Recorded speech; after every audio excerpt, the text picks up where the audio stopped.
everyone, this is Saloni. I'm from Nourishing Farms, and we have today Dr. Suresh Dhumal with us. And this man requires no introduction because his journey in hydroponics is commendable. And he's one of the best hydroponists in India and our very own chief grower at Nourishing Farms. So, welcome, sir. Thank you. And sir, would you like to introduce yourself to our Nourishing Farms community and let us know about your background? Sure. Now to begin with, I can start my career right from my childhood, and I have come today here with hydroponics. So I had my education in a military school, and I stayed in the hostel right from class 1 till I completed my schooling. And then after completing my schooling, I did my undergraduate program in agriculture. Okay. And after passing out from my undergraduate program, I took admission for the postgraduate program in soil science from the University of Rauri. And after that, when I completed my MSc, I worked there in the university for 1 year. And later, I got admission in the US in one of the agriculture universities to do my PhD. Okay. Wow. Yeah. PhD. So I did my PhD in soils fertility plant nutrition from the Utah State University, Logan, Utah, from 86 to 91. After completing my PhD, I came back to India and I joined one corporate house, that is Bharat Forge Limited, Okay. who were basically pioneers in making automotive parts and all that. So they had a separate division in agriculture where I was looking after the exports of fresh grapes and mangoes to the UK. Okay. And with that, then I moved on to some other private limited companies where I was engaged in the same activity. But later on, in 2002, I got an opportunity to work with one of the government agencies in Maharashtra, where they had a horticulture training center, which was a very new institute, which was just inaugurated, and I was the first founder director of that institute, wherein we started imparting practical training in greenhouse technology. So that's where I first came into the arena of controlled environment agriculture, or what you called as a greenhouse cultivation of flowers. Basically, that was meant for imparting training in practical training in cultivation of various flower crops. So that was the first instinct where I got, and from there onwards, I diversified myself from flowers to vegetables. And then from 2011, I became a grower myself, and I started my own growing colored capsicums in greenhouses. Okay. Then further to that, then after capsicum, I went in for the NFT systems, I think, which was one of the first successful units that I had established, and I was running that for about 3 years. And then I moved on to providing technical support to the newcomers who were coming into hydroponic arena. Okay. Wow, that's really good to know. So you have a very versatile career path that you have got. So that's actually very good to know about it. So can you tell why did you choose agriculture as a career? Like initially. Yeah, since I come from a family agriculturist family background, because my forefathers were all engaged in agriculture. Till date, I also have my own farm, but I do all soil grown activities. Okay. And but I had to find some new ideas where we can get into production of different vegetables or fruits under controlled climate conditions, where the production is assured. Only problem is with the marketing, because marketing is not in our hands. Yeah, it is dependent on the demand and supply. So I thought, let's begin our new career in this controlled environment agriculture, and that is how I started getting into agriculture, basically hydroponics, where we started cultivating vegetables and exotic vegetables, not the local vegetables. Okay. Yeah. So agriculture has been in your roots. It's in your foundation. True. Like it's within your blood. Yeah. Yeah. So that's really good to know. And how did what fascinated you to pursue your career in so what fascinated you to take up your education in US? Yeah, basically when I was working with the university for a year or so, I got an opportunity. Means one of my professors guided me to go for some higher studies like doing PhD, and it will be better if you go outside the country because that will give you much more exposure, Yeah. and you'll get more advanced knowledge also. So that prompted me to go that, and the second part of that going down to US to do my PhD because I got an assistantship over there, Okay. so I had no much financial burden on me. So that is the main reason I went in the US and got my PhD completed over there. Okay. So what do you think? What should we adapt from US culture in terms of agriculture? Like how different they are, and what is good about them that actually Indians should adapt it here? See, basically, if you see the United States as as an agriculture industry in the United States, it's hardly 3 or 4% of the total population. Yeah. Very few farmers with a large holdings. There's no land ceiling or anything. Each farmer will have about 1,000 acres, 2,000 acres, Oh. 3,000. So you don't have laborers to cultivate these lands. So most of the things are done by machines, sowing, harvesting, grading, and all that. Some part is there where you really need the laborers. So it's basically the situations have compelled them to advance their technology so as to due to short of labor, so they had to go for mechanization and all that. So Okay. they have a lot of improvements in their day-to-day activities in the agriculture field. Simultaneously, the education system is very different as compared to the Indian standards. Yeah. you know it is very your education is very tough over there because you have to find your own problems in the country, you have to find the solutions to it, and that's how you do your PhDs. You Okay. cannot repeat any other already done research. You cannot have that done in your project. Okay. So you have to be unique all Yeah, the you have to time. be unique in all aspects. So that Okay. is how. And for R&D, I think US is the best country because they spend a lot of money on R&D as Wow. compared to any other countries in the world in field of agriculture or horticulture. Wow. That is very nice to Mhm. know. And so if someone wants to pursue their career in agriculture, especially hydroponics, how do they should get started? Like they are just graduated freshly, 10th and 12th, they've completed their 12th, and they want to get started. What they should do? So I would recommend them to go for a bachelor's degree in agriculture or Okay, horticulture, okay, where it is available all over the state or all over the country. And then from once you have your bachelor's degree, then you can think of specializing in your own field of interest, maybe tissue culture, maybe plant pathology or entomology and all. There you have many fields. So based on that, you can always make a selection and do your masters in that. And then afterwards, when you get a hold of that knowledge mm-hmm. where you can apply that into the field, then you can start your own business, or you can work for some other existing companies and get more practical experience, because practical experience is the most important thing. You can learn everything in the theory, but applying that theory in the real world Yeah, is very challenging basically. yes, yeah. And you talked about your how people should explore a lot of different areas in agriculture, Hmm. but then they should choose one. Yeah. So like how did you come across that you wanted to go in hydroponics? Like there are so many other varieties, No, but so then because why hydroponics? yeah, because after doing my general agricultural undergraduate program, then I thought I need to do some specialization. Yeah. So I selected soil science as the a very specialized subject where you deal with all soil matters. So I did my masters in there, and the PhD also I did in soil fertility, plant nutrition, which is related to soil basically. Okay. But ultimately, as of today, if you see that I'm not working with soil, I'm working soilless agriculture. Agriculture. Yeah, so soil is no, but whatever media you use for growing plants, it's similar like soil. But controlling the media through different ways and means by using technologies is much easier to grow in soilless agriculture. Soilless agriculture.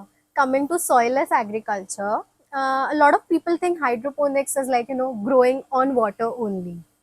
So, is it hydroponics restricted only water based agriculture, or is it a vast topic to cover? Yeah, in hydroponics, initially hydroponics, the word itself means that anything that you grow in water. Okay. So that is the meaning of hydroponics. But in the last 10 years or so, they have included other soilless medias like coco peat or perlite or rock wool to use them as a growing media. Basically, all these medias are inert. Yeah. So you have to put in all the ingredients that you need to grow a crop. Okay. So water is also an inert media. You don't get much if you have a pure quality water. You don't get much nutrition from it. So you have to add nutrition into it. So that they have clubbed water-based as well as inert substrate-based agriculture as a hydroponic system. You know? Okay. So coming to our journey, you are a chief grower. Whatever vegetables we get in our in cafes, whatever food we get, we prepared with our vegetables is all that we can get from our farm. Mhm. So how did you come across Nourishing Farms? Uh, to put it the other way, I didn't come across. I think Okay, Nourishing Farms. farms Uh, found me, yeah. and then they requested if I can join with them and do the technical layouts of the systems and So I Okay. started off with Nourishing Farms as a remote technical consultant, where I provided all the technical inputs right from site selection, designing of the greenhouses, designing of the growing systems, and all. And the Okay. day-to-day management, I used to support them remotely. I did that for 1 year, but when we wanted to expand to some more greenhouses, then I think I was requested to be on board here in the farm and manage the day-to-day activities of all the project. Okay. Nice. So, when you came here first, how was your reaction? Like, how was your day 1 year, Yeah, before and coming how it here, is today? okay. So initially, when I came here to select the site, Okay. basically. So that was my first this thing. And then for a year, I used to come on and off as required. But when I joined as a chief grower or a head grower, then I came and started, staying. The Mm-hmm. day one that I came, I think all arrangements were made, all was in line for my stay and everything. So that I didn't have a much tough time. The only tough time I had was on the farm itself, Okay. getting all things right in the right manner. Okay. So, what changes have happened from the day one that you came? You say you had a lot of challenges. Can you tell us what challenges they were? One or two challenges, and how did you tackle them? And how Nourishing Farms is doing today? Yeah, basically the workforce that is working here in this project, they didn't have any practical experience of working in a Yeah. private company or in a project like this. So that was the first thing, that is everything was new for them. So they didn't know what was the consequences of not doing things the right way or the wrong way. But over a period of time, I think experience makes a man perfect. So it took some time for most of the workforce to get in line with what I wanted to, or what we Okay. wanted to do, the right thing for a The right vision to project. align. Yeah. Yeah, yeah. So it's still there. It is not 100% aligned with my vision, but I think we have reached to that level with, say, another year or so. I think most of them will be an expertise, or will be an expert in various crops that we grow here at this project. Okay. So, can you tell us what? So this Polyhouse is distributed in what? How much area? And how many polyhouses do we have? So And in total, we have about 6 units. Two of them are small units, about 600 square meters, okay. and the other four are around half an acre, that is 2,000 square meters to 2,200 square meters.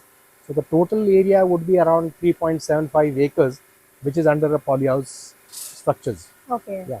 And what all do we grow?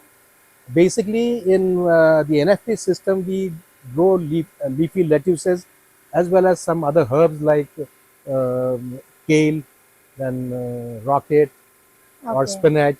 Okay. What we need as per our requirements in the cafes and the restaurants.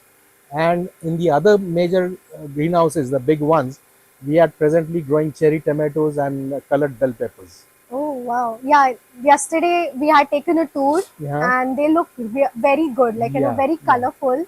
We are just waiting for them to get harvested really soon. True. So, what's an on an average period for a crop Like, for example, bell pepper. Yeah, for bell peppers, it's a 10-month crop from the day you Okay. transplant the crop into the greenhouse. Okay. Similarly, for cherry tomatoes, it's almost the same period.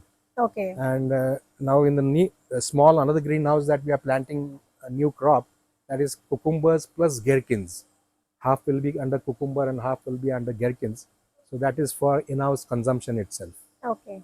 So as we say, we are a farm to fork company. Mhm. So uh, how fresh vegetables are, like do we harvest them day to day basis and send them to our cafes, and how does that work?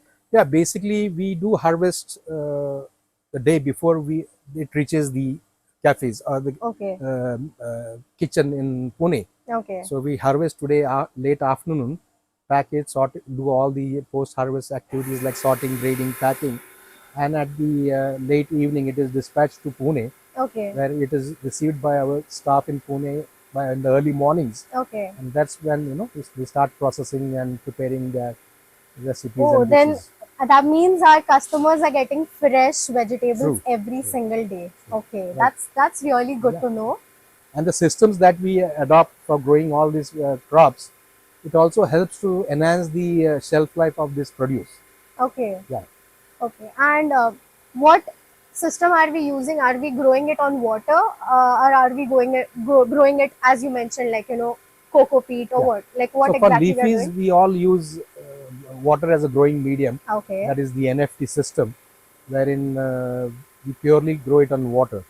And for the long duration crops, because these leafies are a short duration crops, they take only about 40-45 days to complete its life cycle from Mm-hmm. seeding to harvest.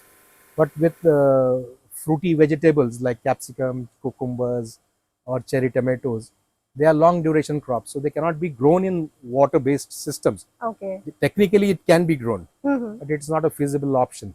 Okay. So it is best to grow it in substrates like coco peat, which is a Okay. readily available media in India, because India is the major supplier of coco peat to the world. Oh, Yeah. wow.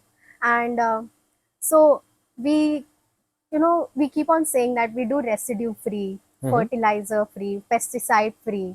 So, what measures do we take to make sure our crops, whatever we grow here, Mhm. is top notch? And how do we take care so that, fertilizers or pesticides are not used? See, name fertilizers we are using it because Okay. that's a nutrition for the plant. Okay. So we cannot In avoid. the Yeah, in the medium of nutrition, we are using yeah. it. It's Okay. basically a nutrient. Okay. Fertilizers are all nutrients basically. Okay. The plants need them, so we have to use them. Otherwise, plants cannot grow Yeah. purely in water. So, but the most important thing is the pesticide Mm-hmm. that we use. We, we avoid all the pesticides which have a long residual life in the produce itself. Mm-hmm.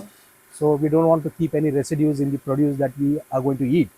So we try to use maximum organic based insecticides or pesticides so that we don't get any residues in our produce. So that's why we say that we are residue free, pesticide residue free, we call it. Okay. Wow. So that is the main thing that helps the end consumer to have a good health, because you're not consuming any So they get the chemicals. real farm fresh food. That's what I Yeah. said. It's a safe food basically. Safe food. Yeah. So coming to safe food, can you tell us, like, how Nourishing Farms is actually safe, and what is unique about Nourishing Farms? Yeah, because whatever the crops that we are growing here at this project, I think most, 100% of them are residue free, because we don't use highly toxic chemicals, in preventing pests and diseases. Yeah. First, our preference is to have preventive measures by using organic pesticides. So that is one of the main reasons that it is a pesticide free produce, and it's a safe produce Okay. basically. Yeah. And as we are good for the planet because of this, we are good for the consumer as well because we are giving them real food. How good are we for the farmers? Yeah, since we have about 8 to 10 farmers which are associated with our project, and they have contract production as per the demands of our company or as per Okay. our requirements. So we get part of the produce grown from them on their own polyhouses, which are small units. So we provide them all the inputs, all the technical support in growing, and in fertilization, in pest and disease management and all that, and we buy back the produce from them and we utilize them in our own cafes. Okay, when we say that we are good for everyone, that means from planet, consumer to farmers, Nourishing Farms is doing good for everyone. Mhm. Yeah, Yeah, basically we cannot grow all the produce by ourselves. true. It is not possible Yeah. through. So we have to have the association of other growers also, where we can guide them and buy back the produce as per our standards. Okay. Yeah, So these are the farm franchises that we have. yeah. Okay. Nice. Nice to know. And coming to, how's your day-to-day routine here at farm? See, basically, if you see the datas that we collect from each Yeah. and every greenhouses, there are various datas that we collect. Maybe some are manual, some are through internet and all that. So I have to see all the datas every morning, and based Okay. on the previous day's data, make decisions as what needs to be modified, what needs to be done, what we have to reduce, what we have to increase. So based on that, we have to keep a watch on all the Okay. crops based on the data that we collect. Okay. So like, how do you start your day at the farm? Yeah, so once I come here, I start getting all the datas. Okay. We have some manual input data sheets also, plus we get some data through the via internet and all that from the gadgets that we have placed in each and every greenhouse. Okay. I compile all them and see what's going wrong or what's going good, and then make the decisions for the next day, what we need to modify, what need to be done, or what sprays to be taken so as to avoid any insect damage or disease damage. So Okay. try to take preventive measures in the first instance, Okay. so as to avoid any use of highly harsh chemicals. And then, coming to the quality. So is it necessary to, import good quality of seeds? And do we ensure that? Do we get good quality seeds? Yeah, based on whatever crops that we are growing here at this project, I think most of these seeds, they come from overseas, Okay. and these overseas seed companies, they have their offices in India now. Okay. So they are readily available. We don't have to import directly from any other this thing. Okay. So all the major seed companies that are in the Europe are they have their representation offices here in India itself. Okay. So these are readily available. And then how important is it to, make sure that the seed quality is good? Basically, we have been using these seeds for a very long Long time now. time. So we have Okay. screened out which varieties are best performing in our climatic conditions, and we Okay. have selected those ones and growing them in our polyhouses. Okay. And then coming to climatic conditions, Mhm. how do we manage it? Like I'm seeing it's scorching hot outside. How do we Uh-huh. manage that temperature here? See, basically now the crops such as like the leafies, they are cool climate crops. So they need a cooler climate as compared to the warm season crops like capsicum or cucumber or tomatoes. Okay. So basically, so that's why we have to maintain the climate, the temperatures here in this greenhouse. So that's why we have installed the high pressure fogging system, Okay. which is cost effective because the Okay. operating costs are very low as compared to a pad fan evaporative cooling system. Okay. Yeah. So like, throughout 12 months, you can manage the temperature. Yeah. Yeah. There's no harm, whatever. Is it rainy, sunny, Yeah, or we anything? get all Yeah. the protection because of the cladding material that we have on this Okay. And polyhouse. then how much care do we take of contamination? Yeah, basically contamination comes within the polyhouse, or it comes from the external sources also. Like for example, it can come through via the laborers that are working here. Okay. So when they come in the polyhouse, go out, come back, during the daytime, they can carry some insects inside. So in the greenhouses, the climatic condition is very congenial for these insects to grow Okay. because everything is at its optimum. Okay. So that is also a drawback with this Yeah. system. But again, the plus point is that since it's an enclosed system, it is easy to control them. Okay. Yeah, so that is So the plus point of that. okay. So while I was entering, I saw there's a liquid mat Yeah, it's there. a foot. We call that as a foot bath. Okay. Yeah. So what's the significance of that? Like, why do we make sure we sanitize our hands? Anyone who enters wear a cap Yeah, so or that is basically we don't carry any pathogens along with us into the greenhouse. Is it for every visitor that you Every visitor, because unless you step into that, you cannot open the door, do? or you Okay, cannot yeah. come into the Then that's really a polyhouse. good measure. Yeah, so these are foot baths where you disinfect the your shoe soles or sandal soles, and you have to wash your hands, disinfect them, and then only come into the this thing. Okay. And coming to Nourishing Farms, so you have been with us for like a year now. Now, technically, it's going to be our anniversary with us on 2nd of April. So I would say, I would want to know how was your journey so far? How do you feel about Nourishing Farms, and where do you see Nourishing Farms going in next 5 years? Yeah, basically, since I'm really interested in the growing technology and all that, the reason is that I have that knowledge with me. I can implement that knowledge. So, and implementing that knowledge, I also learn much more advanced knowledge. Also, I get much more advanced knowledge. So that is one of the most satisfactory thing for me in this project, because before coming down, I had spoken that I need full satisfaction to work. Work, yeah. That is what I'm getting here, and that's why I've been here for the last 1 year, and Okay. hope to continue as long as and see that And Nourishing we Farm want, gets much more bigger than what it is now. yes, we would love to, have this long association where we grow and we have many more franchisees. And where do you see Nourishing Farms in next 5 years?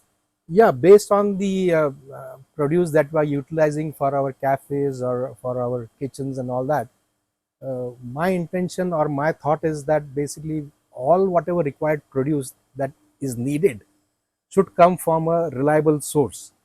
So first reliable source would be nourishing our own farms. Yeah. And if we are not possible to grow everything over here, then we have the associated farmers or who are aligned with us. So we can get that. So maximum we can see that we get all the produce from our own controlled farms, so that it will give us a leverage as compared to any other entity who are sourcing their produce from the wholesale markets or from some other B2B source or anything. Yeah. So that uniqueness should be there with Nourishing Farms. Yeah, and it is there. That is what makes us unique. That is beauty of Nourishing Farms, we can say. True. Because everything that we make, there's essence of something that we are growing by ourselves. Yeah.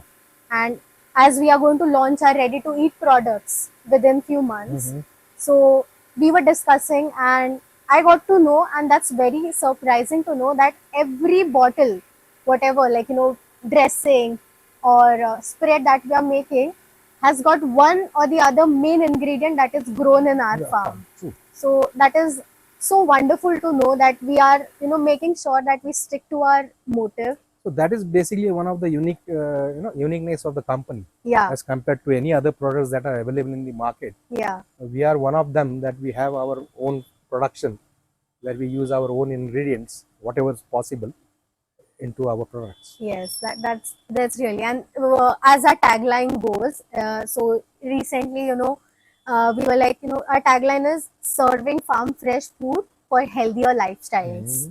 So, we want to make sure people inculcate that healthier lifestyle, but their ground roots, where they start, like, the food is the foundation. True. And that has to be real. Yeah. And Nourishing Farms is actually So basically, if you eat good food, that itself is a medicine. Yeah. To keep you healthy and Yeah. And yes, so do you have any message or advice to Nourishing Farms community, or whatever you would like to put your thoughts for Nourishing Farms community? Yeah, we definitely means based on the current status of all these people that are working in Nourishing Farms, I think we have a good scope to enhance ourselves. Yeah. In all fields of hydroponics. Okay. Maybe growing, post-harvest technology, marketing, getting more product lines into our fold. I think it's not difficult now. Yes. We can easily go in for any type of growing of any produce that we need in our canteens, and I think we can be one of the best producers of quality and safe produce. Yeah, and Nourishing Farms is actually taking a step every day, one step towards their vision. I've seen, like, every aspect everywhere in the farm, be it in cafe, be it our central kitchen, processing unit, everyone is working rigorously and one step towards our vision, that is, being the best in this industry throughout nation, or, hopefully we might go overseas as well. Yeah, I fully agree with that, because any systems that we want to place in the system, any systems that we want to place, we have to see that right from day one everybody adheres to the policies and Yeah. the systems, the do's and don'ts. So you have to do that right from day one. Otherwise, changing later in the period, it becomes very difficult. True, true. Yeah, people don't try to change very fast. Yes. So it has to be from day one. And that is good about everyone who is working at Nourishing Farms. Yeah. They are very, adaptable. Everyone wants to learn. Everyone wants to know what's happening new, True. and they want to adapt to the technology or whatever new dynamic environment that's coming up. Yeah. So that is actually good about everyone here. Yeah, I agree with that. Yeah. And sir, have you seen our sustainable packaging that we have introduced? Yeah. So what are your thoughts about this? I have just seen that means recently, but Okay. that's what we have This to is- go in yeah. that way direction, because now sustainability is one of the other important aspects that I have kept in mind, where we have to bring it here on the farm itself. Okay. It will take some time, but we have to be very sustainable. Okay. That is also very important in today's context, wherein we safeguard the planet also. So there is no much garbage that we make, and Yeah. it should be biodegradable and all that stuff. Though it is expensive, but we have to adopt certain technologies to compete in the today's Yes. this thing. And I have already seen these products, and which are very environment friendly also. So I think that's a good This step. is our step towards sustainability. Yeah, that's and how it has yeah, to be. Yeah. Definitely. Yes. And it was great talking to you. Yeah. It was very insightful. Uh-huh. I loved all those, talks about the hydroponics. How did you pursue this career, your educational tips, and how Nourishing Farms is actually doing. And we are looking forward to more progress and lots of vegetables, fresh vegetables from our farm to the fork of our Okay, yeah, consumers. got it. So yeah, and thank you so much, sir. It was good having you, and congratulations for completing 1 year at Nourishing Farms. Thanks, Nourishing Farms, also for giving me this opportunity to work here. Yeah, and we are truly, truly grateful to have you. And thank you so much. It was Thank you. nice talking to you. Thank you. Thank It's you, my pleasure. everyone. Thank you.